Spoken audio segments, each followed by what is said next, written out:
Bismillahirrahmanirrahim. Assalamualaikum warahmatullahi wabarakatuh.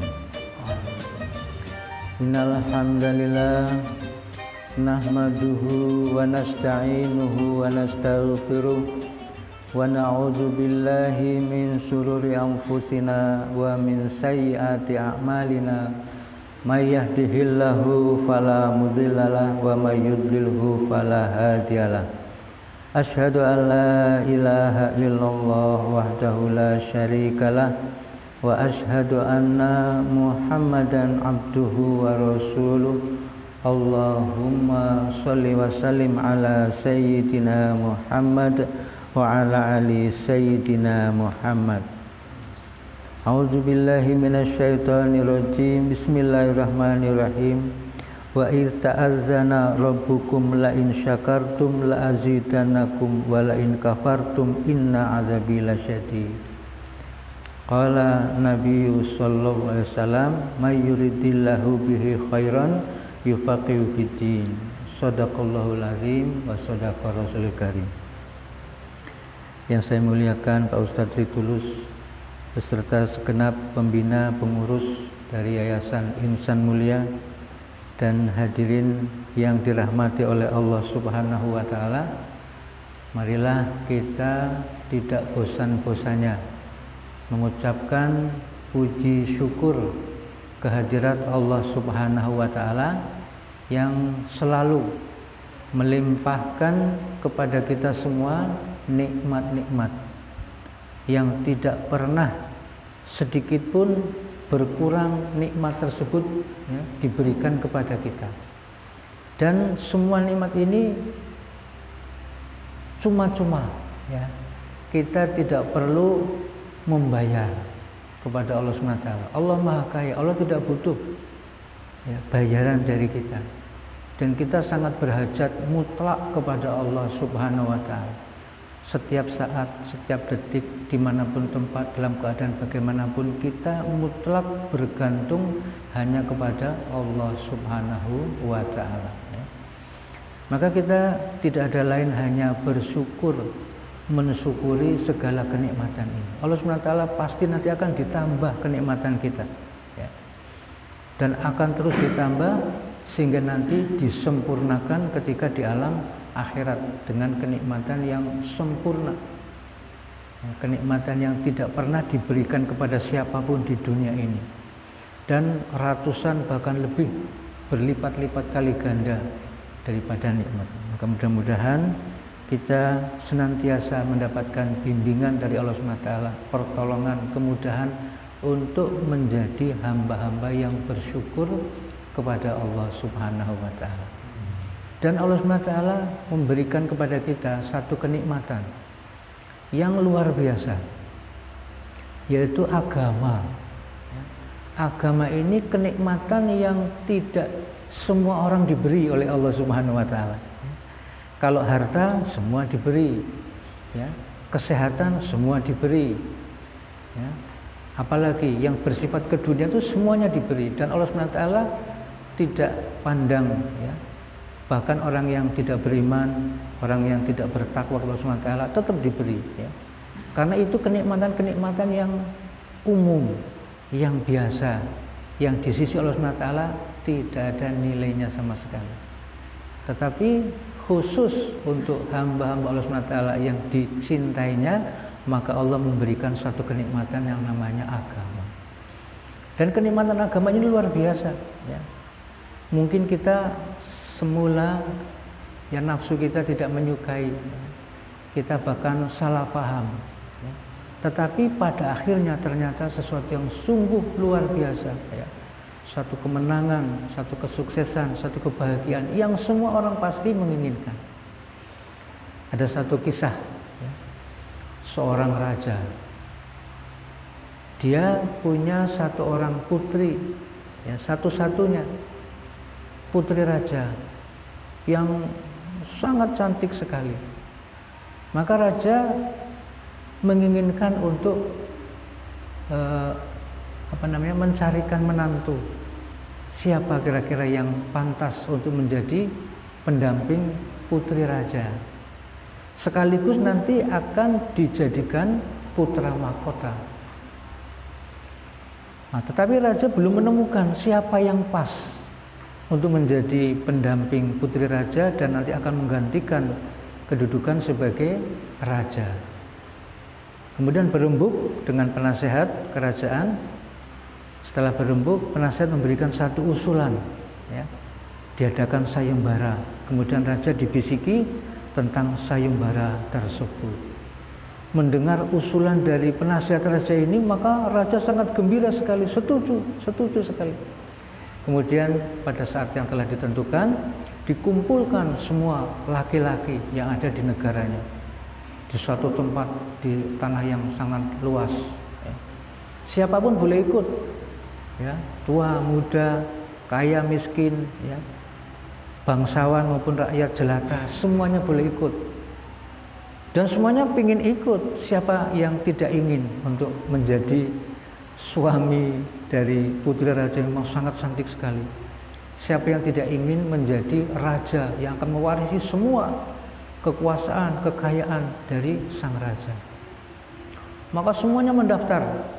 Kemudian diumumkanlah sayembara tersebut, yakni jadi di tempat itu telah dibangun satu menara yang sangat tinggi sekali. Kemudian disampaikan oleh Perdana Menteri bahwa siapa saja boleh mengikuti sayembara ini, dan siapa yang berani mengikuti sayembara ini dan selamat, itu nanti akan diangkat jadi putra mahkota dan selanjutnya akan menjadi pewaris tahta kerajaan dan akan menjadi pendamping dari putri raja. Kemudian disampaikan syaratnya yaitu apa? Siapa yang berani menaiki menara yang sangat tinggi sekali dan terjun bebas tanpa ada alat pelindung sedikit pun. Setelah disampaikan sayembara kayak gitu, maka yang tadinya berbondong-bondong mendaftar, semuanya akhirnya pada mundur teratur. Nah, mereka berpikir ini raja bukannya mau mencari menantu ini raja mau membunuh kita semua ini. Ya jelas kalau kita terjun dari menara yang tinggi sekali seperti itu, terjun tanpa ada pelindung, ya pasti mati, hancur kita. Kepala kita bisa pecah, tulang-tulang bisa remuk semuanya. Ini raja kayaknya bukan mau mencari menantu, bukan mencari pengganti beliau, tapi ingin membunuh rakyatnya. Tapi kemudian ada satu pemuda yang dia memberanikan diri, maju. Wahai baginda raja, saya siap untuk mengikuti sayembara ini. Kemudian raja bertanya, betul kamu siap untuk mengikuti sayembara ini? Kamu tahu risikonya? Kamu lihat sendiri menaranya tinggi sekali dan kamu tahu bahwa tidak boleh menggunakan alat apapun untuk bisa menyelamatkan diri. Siap raja. Baik. Kemudian pemuda ini diminta tanda tangan. Kalau terjadi apa-apa tidak menuntut. Keluarganya pun juga begitu. Kalau sampai kemudian pemuda ini mati, terjun bebas dari keadaan seperti itu, tidak akan menuntut, ya. Tanda tangan pemuda ini, betul. Orang-orang melihat kejadian kayak gitu, wah sudah berteriak-teriak histeris, mengatakan, wahai pemuda, kamu itu bodoh sekali, ya. Kamu tidak akan bisa selamat, itu tinggi sekali menaranya, sehebat apapun kamu bisa terjun dari atas itu, kamu pasti akan hancur, ya. Tapi pemuda ini mantap. Dia naiki menara itu yang sangat tinggi sekali, kemudian dengan mengucapkan basmalah, bismillahirrahmanirrahim, terjun. Betul. Ketika pemuda ini terjun, orang pada berteriak-teriak. Sebentar lagi pemuda ini akan hancur, akan menjadi mayat, ya. Kepalanya pecah, tulang-tulangnya pada remuk semuanya, ya. Maka semuanya berteriak mengatakan ini pemuda sudah gila. Tetapi apa yang terjadi? Detik-detik terakhir ketika pemuda ini akan menyentuh lantai yang sangat keras, tiba-tiba sepasukan tentara itu langsung menyelamatkan. Jadi ternyata raja sudah menyiapkan itu alat pelindung berupa jaring yang kuat sehingga selamat pemuda itu. Jadi ternyata raja hanya menguji keyakinan dari pemuda ini. Inilah yang saya cari, kata raja. Pemuda yang yakin, yang dia tidak ada keraguan sedikit pun. Kemudian dipanggil pemuda itu, wah orang pada senang semua dan menyesal, wah kalau tahu kayak gini saya ikut gitu kan, sudah terlambat ya. Maka pemuda dipanggil lagi, wahai pemuda, mengapa kamu kok berani, kamu yakin mau terjun, kamu tahu risikonya akan mati, akan hancur badan kamu. Wahai raja, raja kan mengatakan ingin mencari menantu. Raja kan ingin mencari pengganti raja. Saya yakin nggak mungkin raja pingin punya menantu yang kepalanya benjol, yang tangannya patah dan sebagainya, apalagi menantu yang kemudian mati, nggak mungkin. Raja kan ingin mencari pengganti raja yang akan meneruskan kekuasaan. Nggak mungkin raja ingin mencari orang yang cacat, yang patah dan sebagainya. Maka saya yakin, inilah yang dicari ya. Jadi begitulah Bapak-Ibu sekalian, bahwa Allah SWT seperti itu ya. Allah SWT di dalam agama melakukan memberikan perintah-perintah kepada kita. Maka seorang yang beriman itu yakin seyakin-yakinnya, tidak mungkin perintah Allah SWT ini akan menjadikan kita binasa, tidak mungkin. Maka memang untuk bisa melaksanakan perintah Allah SWT harus dengan modal keyakinan, keimanan. Ya, contohnya bulan suci Ramadan seperti ini, kita namanya makhluk hidup kan butuh makan, butuh minum, ya. Kita butuh juga melangsungkan keturunan. Dan Allah merintahkan kepada kita untuk makan dan minum. Ada perintah dalam Al-Quran, kulu wasrobu wala tusrifu. Ini perintah Allah. Dan kalau kita tidak makan, tidak minum bisa sakit. Bahkan kalau terus-menerus bisa meninggal dunia. Tetapi ternyata Allah SWT memerintahkan kita untuk tidak boleh makan, tidak boleh minum, tidak boleh melakukan sesuatu yang membatalkan puasa, ya, dengan batas waktu telah ditentukan. Maka orang yang beriman yakin ya, di balik perintah Allah SWT ini pasti ada sesuatu ya. Tidak mungkin dengan kita puasa kita akan binasa, kita akan tambah sakit, tidak ya. Maka orang-orang yang beriman ini kemudian dia melaksanakan perintah Allah dengan keyakinan. Dan siapapun nanti yang melaksanakan perintah Allah dengan keyakinan dan kesungguh-sungguhan akan dijadikan raja-raja. Bukan raja-raja dunia hanya sebentar, tapi raja-raja di akhirat. Dan akan dinikahkan dengan bidadari surga ya, yang luar biasa. Dan tidak hanya satu, banyak ya. Maka hendaknya ya kita di dalam melaksanakan perintah-perintah Allah dengan keyakinan, dengan kesungguh-sungguhan dan tidak ada keraguan sedikit pun. Dan jangan kita salah paham dengan Allah Subhanahu wa taala. Tidak mungkin Allah Subhanahu wa taala memberikan perintah kepada kita sesuatu yang akan membinasakan kita. Justru akan menjadikan kita akan bahagia dan sukses. Ya. Jadi Allah Subhanahu wa taala dalam hal ini yang Maha Mulia, Maha Agung, Maha Rahman, Maha Rahim, itu maha menguasai segala sesuatu alam semesta dalam genggaman Allah SWT, dan tidak ada yang wajib disembah adalah melainkan hanya Allah Subhanahu wa taala. Perintahnya memang itu kadang kalau dirasa-rasa pakai nafsu ya, itu kadang nggak cocok ya. Nafsu pinginnya makan, pingin minum, panas-panas kayak gini nggak boleh. Pinginnya kita melakukan sesuatu yang sesuai dengan nafsu kita nggak boleh ya.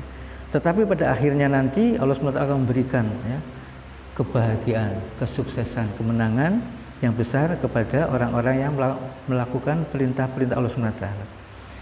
Di dalam Al-Quran sudah kami sebutkan tadi, yang artinya dan ingatlah juga tatkala Tuhanmu memaklumkan, sesungguhnya jika kamu bersyukur pasti kami akan menambah nikmat kepadamu, dan jika kamu mengingkari nikmatku maka sesungguhnya azabku sangat pedih.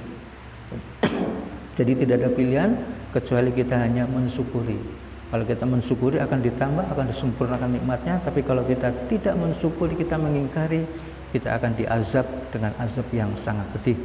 Quran surat Ibrahim ayat 7. Kemudian dengan kita semakin menambah rasa syukur, dengan kita tingkatkan kualitas dalam memahami ya, hendaknya kita dari waktu ke waktu itu semakin meningkat kepahaman kita terhadap kehendak-kehendak Allah SWT. Ya, apa sebenarnya yang dikehendaki Allah SWT? Kita harus meningkat kualitasnya dan juga harus meningkatkan kualitas dan kuantitas amal ibadah kita sesuai dengan kehendak Allah SWT, sesuai dengan sunnah Rasulullah sallallahu alaihi wasallam. Nah, contohnya di sini adalah perintah kita untuk melaksanakan puasa ya di bulan suci Ramadan, yaitu suatu ibadah umat Islam yang memiliki arti menahan diri dari segala sesuatu yang membatalkan puasa yang dapat berupa memperturutkan hawa nafsu syahwat, perut dan farji atau kemaluan sejak terbit fajar sampai terbenamnya matahari dengan niat khusus ya. Dalam Al-Quran disebutkan ya ayyuhalladzina amanu kutiba alaikumusiyam kama kutiba alal ladzina min qablikum la'allakum tattaqun. Wahai orang-orang yang beriman, perintah ini khusus untuk orang-orang yang beriman ya. Memang untuk orang-orang yang tidak beriman itu tidak ya dibebankan karena berat ya. Hanya orang-orang beriman saja yang mampu melaksanakan perintah Allah SWT. Untuk apa? Diwajibkan atas kamu berpuasa sebagaimana diwajibkan atas orang sebelum kamu agar kamu bertakwa. Ternyata dengan kewajiban puasa ini akan ditingkatkan derajat seseorang yang tadinya derajatnya hanya beriman, mukmin, ditingkatkan menjadi orang-orang yang bertakwa, muttaqin ya. Pada sore hari ini kita akan membahas, dibatasi saja dengan hikmah-hikmah apa di balik ibadah puasa. Yang pertama, hikmah utama yang bisa dipetik dari ibadah puasa adalah sebagai pemurnian ketaatan ya. Kita taat kepada Allah SWT saja itu sudah satu hal yang luar biasa ya. Dan sesuatu yang paling penting dalam kehidupan kita adalah ketaatan kita kepada Allah. Tapi dengan puasa ini itu Allah menghendaki supaya ketaatan ini dimurnikan lagi, lebih dimurnikan lagi. Dalam Al-Quran disebutkan Bismillahirrahmanirrahim wa ma umiru illa liya'budullaha mukhlishina lahuddina hunafa wa yuqimus sholata wa yu'tuz zakata wa dzalika dinul qayyim.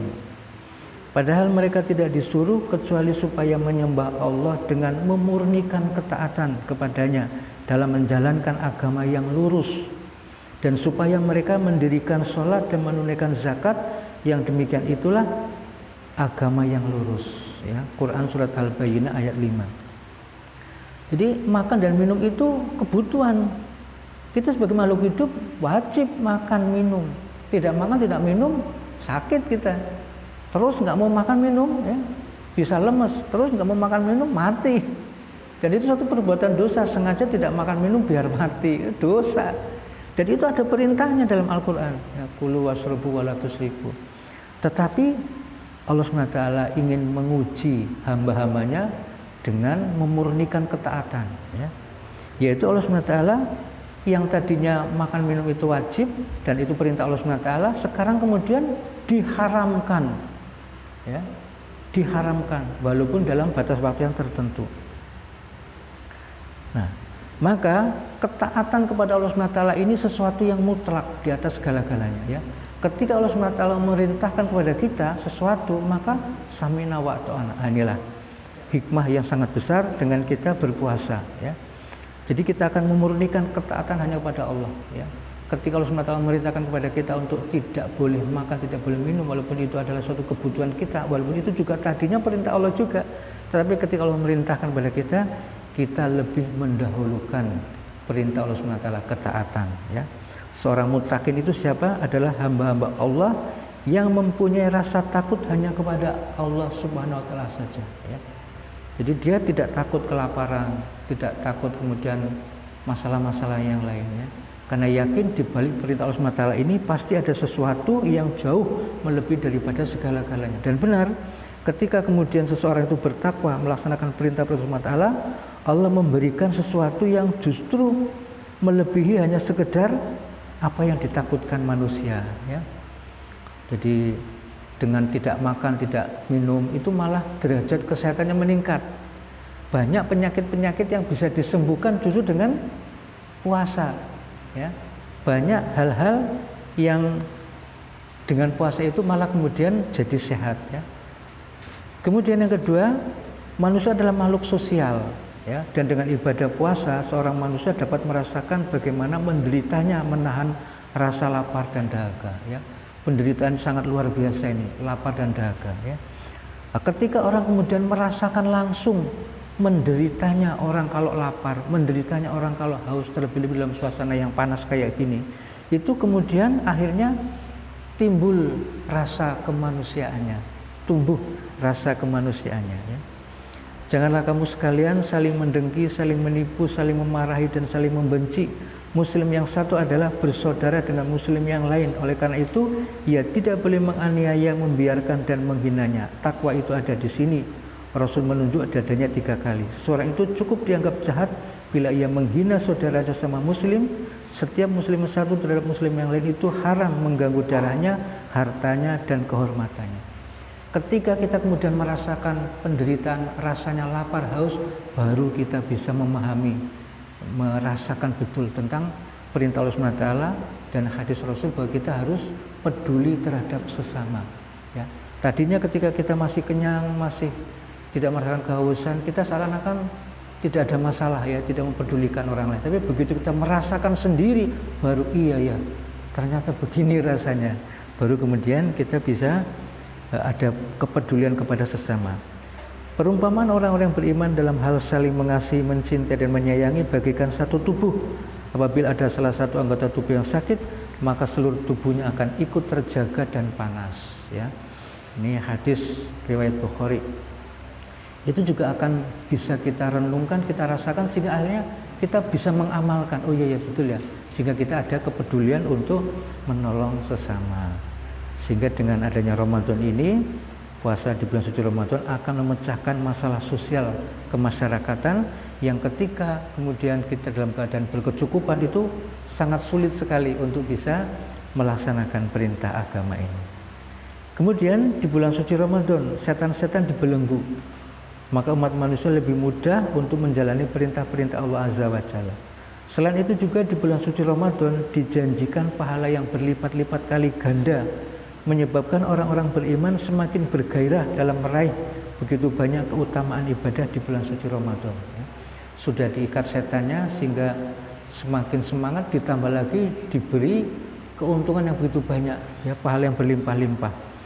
Nah, kemudian dengan adanya seperti ini sehingga kita itu akan bertambah semangat ya, apalagi kemudian ada satu malam ya, apabila kita beribadah pada malam itu, ngepasi di malam Lailatul Qadar itu akan dilipat gandakan sebanyak 1000 bulan ya. Belum tentu kita pasti memiliki usia sepanjang itu, tapi dengan kita beribadah pada malam itu Allah SWT akan lipat gandakan ya. Inna anzalnahu fi lailatul qadar wa ma adraka ma lailatul qadar. Lailatul Qadri khairum min alfi syahrin tanazzalul malaikatu warruhu fiha bi'izni rabbihim min kulli amrin salam salamun hiya hatta matla'il fajr ya. Artinya sesungguhnya kami telah menurunkan Al-Quran pada malam kemuliaan, dan tahukah kamu apakah malam kemuliaan itu? Malam kemuliaan itu lebih baik daripada 1000 bulan. Jadi lebih baik daripada 1000 bulan. Pada malam itu turun para malaikat dan ruh Jibril dengan izin Tuhannya untuk mengatur semua urusan. Sejahteralah malam itu sampai terbit fajar. Maka mudah-mudahan ya kita semua ini semangat beribadah dan terus setiap saat. Jangan nanti saja kalau menunggu malam-malam Lailatul Qadar ya. Ya iya kalau dapat, kalau kemudian terlewatkan kan eman-eman. Tapi kalau kita terus setiap malam kita ibadah, maka insya Allah mesti kena. Ya, mesti kena. Ya. Kemudian perbuatan kemaksiatan itu menyebabkan kerusakan di mana-mana, dan dengan kemaksiatan dilakukan baik secara individu maupun secara berjamaah akan membinasakan kehidupan umat manusia. Maka di bulan suci Ramadan kemaksiatan banyak menunjukkan penurunan ya. Hal ini akan mendatangkan ampunan dan rahmat dari Allah Subhanahu wa taala. Terlebih lagi dengan datangnya bulan suci Ramadan, manusia kemudian bertobat dari segala kemaksiatan yang pernah diperbuatnya dan dari kesia-siaan ya. Sehingga di bulan suci Ramadan ini hendaknya tidak hanya kita berhenti dari kemaksiatan, lebih bagus lagi kita tingkatkan, jangan hendaknya kita berbuat yang sia-sia ya. Setiap saat dalam bulan suci Ramadan itu nilainya luar biasa. Kalau kemudian kita lalai, kemudian kita melakukan sesuatu yang sia-sia, itu suatu hal yang sangat merugi, melakukan hal yang sia-sia ya. Ini kesempatan kita, mungkin ini Ramadan terakhir kita. Kenapa kita kok buat hal yang sia-sia? Ya ini bisa kita isi minimal dengan berzikir, baca Quran, dengan menuntut ilmu, dengan sholat dan sebagainya ya. Maka hendaknya jangan sampai kemudian kita lewatkan bulan suci Ramadan ini dengan hal-hal yang sia-sia, apalagi masih berbuat kemaksiatan. Nauzubillah min dzalik. Maka orang yang bisa melewati bulan suci Ramadan dengan amalan-amalan yang sempurna, insya Allah nanti akhir Ramadan manusia itu seakan terlahir kembali, seperti bayi yang baru lahir ya. Seperti kertas yang putih bersih yang tidak ada coretan-coretan ya. Kemudian dosa-dosa kita akan dihapus oleh Allah sehingga tidak tersisa sedikit pun ya. Nah itulah beberapa hikmah-hikmah di bulan suci Ramadan ya. Mudah-mudahan kita di bulan suci Ramadan ini bisa menyempurnakan ya. Jangan sama dengan Ramadan tahun lalu. Jangan hanya sekedar tidak lapar, menahan lapar, menahan dahaga, hanya itu saja. Itu teman-teman ya, ada orang-orang yang puasa itu hanya mendapatkan lapar dan dahaga, tetapi selebihnya tidak mendapatkan apa-apa, karena tadi ya masih berbuat maksiat ya, atau melaksanakan suatu kesia-siaan, eman-eman ya, sehingga bulan puasa berakhir dia tidak mendapatkan apa-apa, hanya sekedar lapar dan dahaga ya. Maka mudah-mudahan Allah SWT menolong kita, membimbing kita. Tanpa pertolongan Allah SWT nggak bisa, tanpa bimbingan Allah SWT kita nggak bisa, tanpa perlindungan Allah SWT kita nggak bisa, tanpa kemudahan kita nggak bisa. Sehingga ya memang hanya Allah saja ya. Kita berdoa, ya Allah, Engkaulah penolongku, Engkaulah pembimbingku, Engkaulah yang melindungiku dari segala macam godaan setan. Engkau yang telah memudahkan, siapa lagi kalau bukan Engkau ya Allah. Tanpa pertolongan Engkau, tanpa perlindungan Engkau, tanpa pertolongan kemudian dari sisi Engkau, kami pasti akan binasa. Jadi itu saja yang dapat kami sampaikan. Ya mudah-mudahan Allah SWT terima puasa kita dan ibadah kita di bulan suci Ramadan ini, karena kita tidak tahu, bisa jadi ini merupakan Ramadan terakhir kita, sehingga di dalam berbuat amalan itu yakinkan pada diri kita, katakan pada hati kita, ini sholat kamu yang terakhir loh. Ketika kita baca Al-Quran, ini baca Al-Quran yang terakhir kamu loh. Kamu tidak bisa memastikan bahwa masih ada kesempatan ya. Itu saja, mudah-mudahan Allah SWT ampuni dosa-dosa kita dan terima.